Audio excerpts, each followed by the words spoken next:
अस्सलाम वालेकुम। मेरा नाम कदस मरियम है और मेरा इस साल एडमिशन अल्लामा इकबाल मेडिकल कॉलेज लाहौर में हुआ है।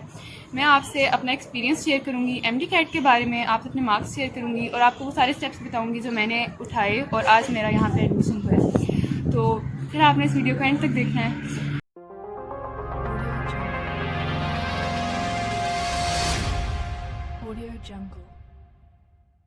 तो मैं आपको अपने मार्क्स बताती हूँ। सबसे पहले मेरे एमडी कैट में इस साल मार्क्स 182 थे, मेरे नम्स में मार्क्स 140 थे और मेरे एफएससी में मार्क्स 1082 थे। मेरी ये फर्स्ट अटैम्प्ट थी और मैं फ्रेशर थी और आपको लोगों को पता है वो कोविड वाला ड्यूरेशन और फिर वो सब भी। अब जो है मैं आपको अपना फ्रॉम द डे फर्स्ट जो मैंने स्टेप लिया और आज मैं यहाँ पे हूँ, मैं आपको इसके बारे में सब कुछ ईच एंड एवरीथिंग बताऊँगी कि मतलब मेरा फर्स्ट एक्सपीरियंस था। मेरा बड़ा बहन भाई भी कोई डॉक्टर नहीं था और आई नो कि आप लोगों में से भी बहुत सारे ऐसे होंगे जिनके साथ ऐसे होता है, जिन्हें गाइडलाइंस की ज़रूरत होती है और आई होप सो कि आपके लिए सब बहुत बेनिफिशियल साबित होगा। सबसे पहले मैं आपको बताती हूँ, जब मैंने फ़र्स्ट ईयर स्टार्ट की थी ना, तो मेरी फ़र्स्ट ईयर के बीच में कोविड आया था। तो उधर हमारे बोर्ड के पेपर्स कैंसिल हुए और मतलब फिर टाइम था, हम घर में भी थे, लेकिन उस टाइम तो हम बोर्ड के पेपर्स की तैयारी कर रहे थे। लेकिन मैंने ऑनलाइन एंटी टेस्ट को चेक करना शुरू कर दिया था कि कौन सी साइट्स करवा रही हैं, कौन सी कैसे करवाती हैं। तो मुझे ना मतलब टॉप ग्रेड एक साइट थी। अच्छा, इससे पहले ना मैं आपको एक बात बता दूँ, ये वीडियो बिल्कुल भी स्पॉन्सर्ड नहीं है। मैं जो बता रही हूँ मैं आपको अपना पर्सनल एक्सपीरियंस शेयर करूँगी। मैं आपको सब वो बताऊँगी जो मैं खुद कर चुकी हूँ और आप लोगों कर सकते हैं। सबसे पहले एफएससी से ही स्टार्ट करते हैं। जब मैंने एफएससी की थी ना, मतलब मैं फेडरल बोर्ड से थी, उस ज़माने में जो एंटी टेस्ट होता था ना वो पंजाब बोर्ड की बुक से आता था और फिर सिस्टम सारा चेंज हो गया और वो मार्क्स 200 वाले हो गए और बाकी भी पंजाब बोर्ड की जगह फेडरल बोर्ड से आना शुरू हो गया।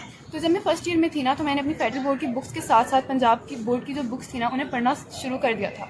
मतलब जो टॉपिक हमारा कॉलेज में होता था फेडरल बोर्ड से, वो मैं आके पंजाब बोर्ड से भी रीड कर लेती थी और जो बात डिफरेंट होती थी ना मैंने उसे हाईलाइट कर लिया था फर्स्ट ईयर में। लेकिन हमारी जब फर्स्ट ईयर कंप्लीट हुई थी ना, उसके बाद उस साल से फेडरल बोर्ड से आया था एंटी टेस्ट और फिर मैंने सेकेंड ईयर में ये रूटीन नहीं फॉलो की थी। तो अब जो है फिर मेरी फ़र्स्ट ईयर के बाद कोविड भी आ गया था, हमारे कॉलेजेस बंद थे, हमारे फर्स्ट ईयर के बोर्ड के पेपर कैंसिल हो गए थे, हमारे पास टाइम था। तो मैंने साइट्स देखी और मुझे टॉप ग्रेड जो मैं आपको बता चुकी हूँ मुझे वो बड़ी अच्छी लगी। अब मैंने जो है अब जब मैंने ये एक अकाउंट होता है, ये फ्री नहीं है, मतलब इसे ख़रीदना पड़ता है। वो एक पर्सनल अकाउंट होता है और आप उस पर ये सब करते हैं। उसमें वीडियो लेक्चर्स होते हैं, उसमें क्वेश्चन बैंक होता है, उसमें स्लाइड्स वगैरह होती हैं। सही हो गया। टॉप ग्रेड का जो है ना, मैंने दिसंबर से, यानी कि मेरे सेकंड ईयर अभी चल रही थी और फिर मैंने ना दिसंबर से इस पे काम करना शुरू कर दिया था।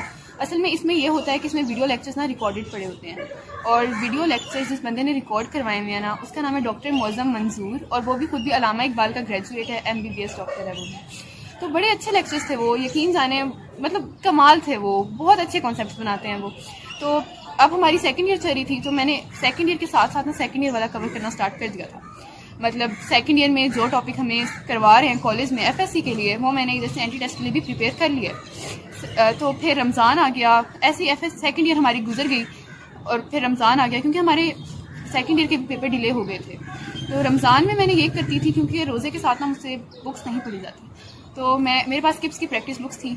रमज़ान में मैं अफ्तारी के बाद रोज़ एक चैप्टर जो है किप्स की प्रैक्टिस बुक से MCQs का प्रैक्टिस कर लेती थी। अब हमारे जो बोर्ड के पेपर्स थे ना वो 24 जुलाई को ख़त्म हुए थे और एंटी टेस्ट जो था वो 31 अगस्त से शुरू हो गए थे। तो बीच में सिर्फ एक महीना बचा था। हमारी सेकेंड ईयर रिड्यूस सिलेबस के साथ थी, फर्स्ट ईयर रिवाइज करने वाली थी क्योंकि भूल जाता है, एक साल गुजर गया था। तो वो इस एक महीने में बड़े फिर परेशानी हो जाती है अगर आपने ना पहले से किया हो तो। लेकिन क्योंकि मैंने किप्स की प्रैक्टिस बुक्स भी पहले से कर ली थी, मैं सेकंड ईयर जो थी मेरी वो तो मैं साथ साथ ही करती आ गई थी। और जब मैंने यकीन जाने मैं क्लियर स्टेटमेंट दे रही हूँ, जब मैंने टॉप ग्रेड ज्वाइन की थी ना दिसंबर में, तब मेरा कोई इरादा नहीं था कि मैं इसे लेके ही चलूँगी और मैंने किप्स ज्वाइन नहीं करनी। लेकिन मतलब मेरा इरादा ये था कि चलो इसे अभी साथ साथ मैं लेके चलती हूँ, लेकिन जब किप्स का प्रेप सेशन स्टार्ट हो गया एंटी टेस्ट वाला, तो मुझे वो ज्वाइन करना ही है क्योंकि वो कन्वेंशनल वे है ना। आपको लगता है कि आपने मतलब उधर से नहीं पढ़ा तो फिर आपने कुछ नहीं पढ़ा, लेकिन हो गया था। अब जो है देखें, आप खुद सोचें, अब मेरे पास सिर्फ एक महीना है एंटी टेस्ट की प्रिपरेशन के लिए और मुझे पता भी नहीं है कि मेरे एंटी टेस्ट की डेट क्या होगी, तो मुश्किल आई है। तो फिर जो है ना अगर आप किसी कन्वेंशनल अकेडमी में जाते हैं ना वैसे, तो आपको जाना है तैयार होके, आपको आना है, फिर आप थक जाते हो, आपका बहुत ज़्यादा टाइम वेस्ट हो जाता है उसमें। लेकिन क्योंकि मैंने ऑनलाइन सिस्टम यूज़ किया था तो मेरा होता था कि मैं फ़ोन उठाती थी और लेक्चर शुरू हो जाता था, मेरा उसमें टाइम वेस्ट बहुत कम होता था। उस एक महीने को ट्रस्ट मी मैंने 3 रिवीजन्स की थी बुक्स की।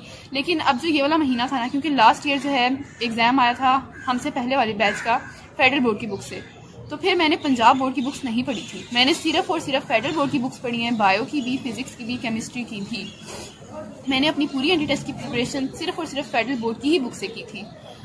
तो क्योंकि मैंने अपनी जो तैयारी है वो फेडरल बोर्ड की ही बुक से की थी, तो मुझे नहीं पता सेकेंड ईयर में पंजाब की बुक्स मैंने नहीं पढ़ी, सेकेंड ईयर की, फर्स्ट ईयर की मैंने पढ़ी थी। लेकिन मेरा टेस्ट था 27 सितंबर को इस्लामाबाद में मिलेनियम मार्केट में। लेकिन मेरी एक दोस्त का टेस्ट मुझसे तो 2-3 दिन पहले हुआ था, तो मेरी उससे बात हुई तो वो मुझे कहती है कि पंजाब बोर्ड की बुक्स आ रही है। मतलब 2-3 दिन पहले तो बिल्कुल बच्ची ख़त्म हो गई थी। और फिर मैंने उससे पूछा कि कौन कौन से टॉपिक्स आ रहे हैं पंजाब बोर्ड की बुक से, तो वो मुझे बता दो। तो मैं अब आपको बताती हूँ कि आप लोगों ने अगर सिर्फ आप लोग फेडरल बोर्ड की बुक्स कर रहे हैं तो आपको पंजाब बोर्ड की बुक से क्या क्या टॉपिक्स करने चाहिए, कौन से टॉपिक्स एग्जाम फोकसिंग थे दिस ईयर, और क्या सिस्टम था, मेरा एमडी कैट का एक्सपीरियंस क्या था, मैं आपसे अब ये सब डिस्कस करूँगी। अब 27 सितंबर को ना 2 बजे मेरा टेस्ट था। उससे पहले मैं जल्दी पहुंच गई थी 1 बजे के करीब, तो क्योंकि टिप्स टेस्ट कंडक्ट करी थी। तो मैंने उनसे पूछा कि तब बड़े र्यूमर्स थे कि जो है आप ऑप्शन चेंज नहीं कर सकते, आपको जो है बीच में पता नहीं वो नेट बंद हो जाता है और सारे एमसीक्यूज जो आपने लगाए होते हैं वो खुद ही रैंडमली चेंज हो जाते हैं, इस तरह के बड़ी र्यूमर्स थे। तो मैंने जाके ना उनके हेड से ये सब चीज़ें डिस्कस की। मेरा टेस्ट था तो वो कहते हैं देखें ऐसा नहीं होता, और यकीन जाने मैंने अपने एंटी टेस्ट के दौरान मैंने बहुत ऑप्शन चेंज की थी और मेरे मार्क्स नहीं थे। तो वो सिर्फ ह्यूमर ही था, उसे आप छोड़ दें। अब मैं आपको बताती हूँ कि आपको कौन कौन से टॉपिक्स जो हैं। अब मैं आपको बताती हूँ कि यूएचएस के सिस्टम में जो पहले आप पास पेपर्स देखते हैं और जो इस साल टेस्ट हुआ था उसमें क्या फ़र्क था।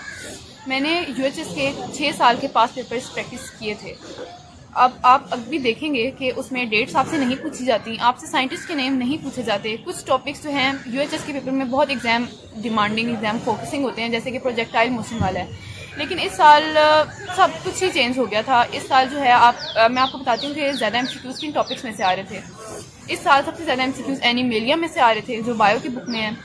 इस साल सबसे ज़्यादा टॉपिक्स बायो से स्टार्ट कर लेते हैं, एवोल्यूशन में से आ रहे थे। और मेरे अपने टेस्ट में मुझसे मिल्क की कंपोजिशन पे कोई 5 एमसीक्यूज़ पूछे हुए थे जो ना फेडरल बोर्ड में थे, जो ना पंजाब बोर्ड में थे। अब मिल्क की कंपोजिशन से क्या मुराद है, एक वो लैक्टोज वाला है कार्बोहाइड्रेट्स में, लेकिन वो इस तरह के नहीं थे। वो थी हाईएस्ट प्रोटीन कंटेंट कौन सी है और लोएस्ट प्रोटीन कंटेंट कौन सी है। उसमें फिगरेटिव थे कि परसेंटेज पूछी हुई थी और प्रोटीन्स के नाम पूछे हुए थे। जॉइंट्स का मैं आपको बताऊं, मुझसे एक अब जो एफएससी लेवल पे क्लासिफिकेशन है ना जॉइंट्स की, वो सिंपल सी है। मूवेबल जॉइंट्स हैं, इमूवेबल हैं, स्लाइटली मूवेबल हैं। लेकिन मुझसे जो एमसीक्यू पूछा हुआ था वो इतनी फर्दर क्लासिफिकेशन से था कि मुझे अब उनके नाम भी नहीं याद, वो इतने मुश्किल थे।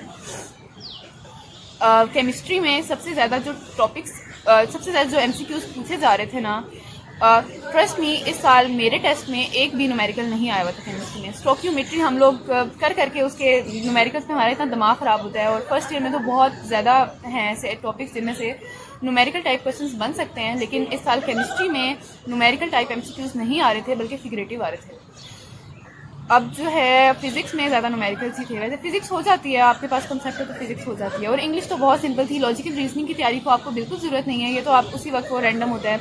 लेकिन ज़्यादा एमसीक्यूज़ मैं बता दूँ वो कॉज एंड इफेक्ट वाले जो थे उनमें से आ रहे थे। आपको बताती हूँ कि फेडरल बोर्ड और पंजाब बोर्ड की बुक्स में डिफरेंस क्या है, क्योंकि मेरी एफएससी फेडरल से है लेकिन मैंने पंजाब बोर्ड भी पढ़ी हुई है। तो कुछ टॉपिक्स हैं जो आपको, अगर आपने सिर्फ फेडरल की बुक्स भी की है ना, और अगर इसी तरह के एमसीक्यूज़ रिपीट होते हैं तो आपको सिर्फ वो वाले टॉपिक्स भी आप पंजाब से कर लो तो आपका टेस्ट हो जाएगा। जिस तरह केमिस्ट्री की जो बुक है ना, उसमें ऑर्गेनिक केमिस्ट्री में हमारी जो फेडरल में है ना, रिएक्शंस के नीचे उनके यूजेस नहीं लिखे हुए। लेकिन पंजाब बोर्ड की बुक्स में हर रिएक्शन के नीचे ना, जैसा फॉर्मेल्डिहाइड है तो फॉर्मेल्डिहाइड के 5-6 यूजेस लिखे हुए हैं। उसमें से बहुत सारे एमसीक्यूज़ आ रहे थे, कोई 6-7 आए होंगे मेरे भी उसमें से। मतलब वो तो आपको ना बिल्कुल फिंगर टिप्स पे याद कर लेने हैं वो वाली स्टेटमेंट्स, वो फेडरल बोर्ड में नहीं है, वो बिल्कुल किस्सा ही नहीं छेड़ा हुआ उसका। उसके अलावा एक टॉपिक है सॉलिड्स वाला जो चैप्टर है ना, वो आपको पंजाब बोर्ड की बुक से ही करना है। हमारी फेडरल में वो छोटा है, और वो आपको करना किस तरह से है, जो टेबल्स बने हुए हैं ना उसमें केमिकल्स हैं और आगे वो सॉलिड्स की किस क्लासिफिकेशन में है, उनको तो आपने बिल्कुल क्रैम कर लेना है। इस साल मैं आपको बता दूँ, cramming is more important than concept.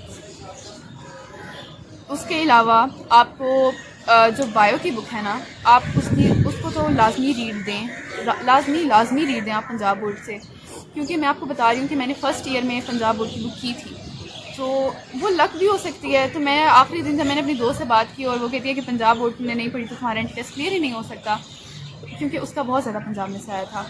तो फिर मैंने फ़र्स्ट ईयर की वो बुक उठाई और जो मैंने हाईलाइट चीज़ें की हुई थी मैंने वो रीड की, और बाय लक मेरा सिर्फ जो पंजाब बोर्ड में से पोर्शन आया था वो सिर्फ और सिर्फ उनमें से ही आया हुआ था।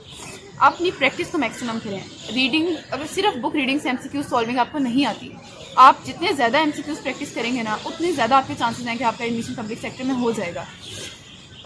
देखिए, जो मिस्टेक इंसान ने करनी होती है ना वो कर ही लेता है, तो अच्छा है कि आप उधर टेस्ट में बैठ के ना करें, आप पहले ही कर लें। आपकी प्रैक्टिस हो जाती है और चांसेस कम हो जाते हैं, आपको वो एमसीक्यू करने का तरीका आ जाता है।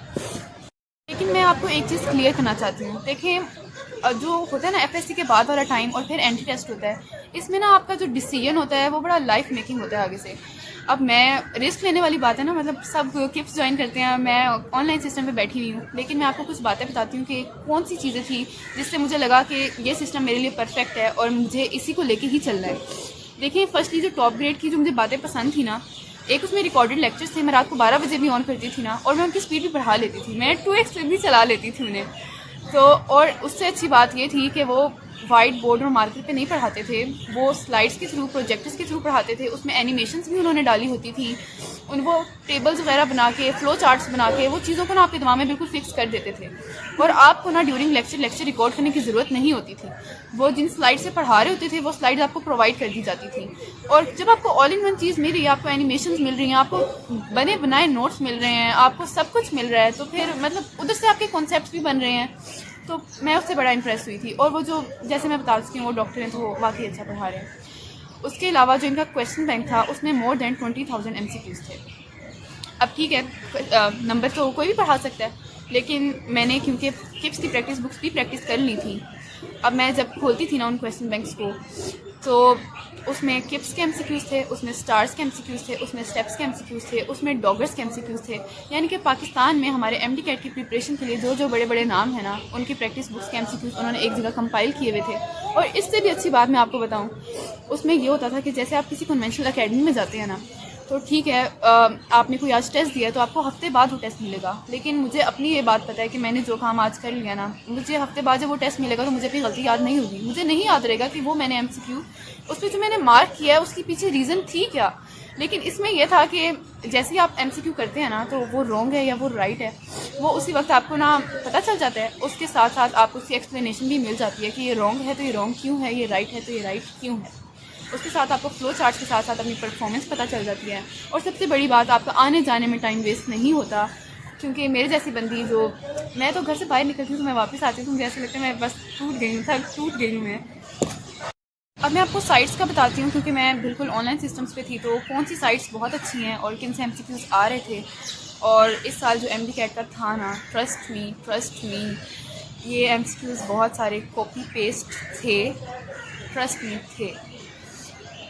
एक साइट है यूट्यूब पे, उसका नाम है डाउटनेट, और मैं इस साइट तक कैसे पहुंची थी, जो आए थे ना प्रैक्टिस क्वेश्चंस आए थे, जो टिप्स पीएमसी टिप्स उन्होंने जो दिए थे, उसमें जब मैंने वो बहुत कम प्रैक्टिस किए थे, मैंने सिर्फ उसमें से वो आई थिंक 32 थे, मैंने 9 प्रैक्टिस किए थे, क्योंकि मुझे लग रहा था कि इसमें बहुत सारी चीज़ें ऐसी पूछी जा रही हैं जो कि हमारे सिलेबस में नहीं है, और यूएचएस के पेपर में कभी भी कोई चीज़ ऐसी नहीं पूछी गई थी जो आपके आउट ऑफ सिलेबस हो सकती है, वो आपके आउट ऑफ बुक नहीं हो सकती। लेकिन इस साल बहुत सारी चीज़ें ऐसी पूछी गई हैं, लेकिन आप लोगों ने ना इससे परेशान नहीं होना। देखिए, अगर कोई चीज़ आउट ऑफ बुक पूछी जा रही है ना, तो आप उसके लिए जो एमसीक्यूज़ मैक्सिमम, यानी कि अगर 210 में से 180 आपकी बुक से पूछे जा रहे हैं, 30 आउट ऑफ बुक पूछे भी जा रहे हैं ना, तो आप उन 30 के पीछे अपने 180 को ख़राब नहीं कर सकते। आप अपने उन 180 को पक्के कर लें, इंशाल्लाह आपका एडमिशन हो जाएगा। अब मैं आपको साइट्स का बता रही थी, जो प्रैक्टिस एमसीक्यूज़ थे ना, उनमें से कुछ एमसीक्यूज़ ऐसे होते थे जो पढ़े ही नहीं होते थे, मतलब वो बिल्कुल ही आउट ऑफ। तो मैं उन्हें जाके जब यूट्यूब पे सर्च करती थी ना, तो एक इंडिया का पेज है, डाउटनेट नाम है उसका, उसमें वो एमसीक्यूज़ एग्जैक्ट वर्ड्स के साथ, एग्जैक्ट मतलब उसमें ना डॉट का भी फ़र्क नहीं होता था, मतलब उधर से पता चल जाता है यार ये चीज़ें कॉपी पेस्ट हो रही हैं। वो उनके इंडिया के नीट के आई थी एग्ज़ाम्स हैं वो। तो आप लोग जो है ना, जो अभी से तैयारी कर रहे हैं, जो रिपीटर्स हैं, वो तो लाजमी उसको देखें। उनके जो खासतौर पे फ़िज़िक्स के MCQs हैं ना, आप लाजमी देखें उन्हें। और एक गूगल पे पेज है टॉपर का, TOPPR, उसे आप लाजमी कंसल्ट करें। उससे भी बड़े मतलब बहुत फ़ायदा हुआ था उससे भी। तो ये 3 चीज़ें थी जो मैंने की थी। अब मैं आपको बताती हूँ कि जो most of the out of the syllabus MCQs आ रहे थे ना, वो एक टॉपिक है फ़िज़िक्स में रेक्टिफायर वाला। वो मैंने पंजाब से भी पढ़ा हुआ है, वो मैंने फेडरल से भी पढ़ा हुआ है, लेकिन उसमें चीज़ें जो पूछी जा रही थी ना, वो वैल्यूज़ वो हमने नहीं पढ़ी हुई। इस साल इन्होंने बाद में जो पोस्ट MD कैट एनालिसिस था, उसमें आई होप सो कि ऐसे MCQs निकाल दिए हों जो कि नहीं थे हमारे कोर्स में से, लेकिन अगर हैं भी तो आप रेक्टिफायर वाले टॉपिक को लाजमी देखें एक बार। अब मैं आपको ना कुछ MCQs बताती हूँ जो मेरे मतलब out of book, out of syllabus जिसका भी थे, मतलब एक सैम्पल मैं दे रही हूँ जो मेरे टेस्ट में आया हुआ था। मुझे 2-3 याद हैं अब तक। मिल्क का जैसे मैं बता रही थी आपको, मैंने आपको जॉइंट्स का बता दिया। अब मैं आपको एक ना केमिस्ट्री में से बताती हूँ। वो था which one of the following is coloured. उसमें ऑप्शन थी 1 फॉर्मल्डिहाइड, ऑप्शन 2 थी प्रोपेनल्डिहाइड, ऑप्शन 3 थी एसिटल्डिहाइड और ऑप्शन डी थी ब्यूटाइलल्डिहाइड। मैंने ये चीज़ नहीं पढ़ी हुई थी पहले। इसके अलावा फ़िज़िक्स में रेक्टिफायर में से आ रहे थे, मैंने बताया आपको। मुझसे बायो में एक पूछा हुआ था कि मिल्क वाले तो 5-6 थे, वो मैं आपको बता चुकी हूँ। वो मिल्क वाला टॉपिक मैंने नहीं पढ़ा, मतलब आप लोगों ने पढ़ा तो फिर हो सकता है मेरा आई एरर हो। लेकिन और फिज़िक्स में ना इस एक टॉपिक है प्रोजेक्टाइल मोशन में से। वैसे किसी का आ रहा था इस साल, किसी का नहीं आ रहा था। वैसे हर साल आता ही है उसमें से, लेकिन फ़िज़िक्स में ना इस साल वो जो क्वार्क्स वाला टॉपिक्स है उसमें से आ रहे थे। उसमें से तकरीबन हर बच्चे के पेपर में MCQ आया है। और केमिस्ट्री में एक टॉपिक है पॉलीमराइजेशन वाला। हमारे जो सिलेबस था ना, उसमें कार्बोहाइड्रेट्स और प्रोटीन्स इंक्लूड थे, उसमें पॉलीमर्स का नहीं था इस तरह से जिक्र। लेकिन और वो टॉपिक हमारी फेडरल बोर्ड की बुक में है भी नहीं, वो पंजाब बोर्ड की बुक में है। आप उसे देख लें, वो पॉलीमर्स की फर्दर क्लासिफिकेशन है, उसकी आई थिंक 10-12 हेडिंग्स है।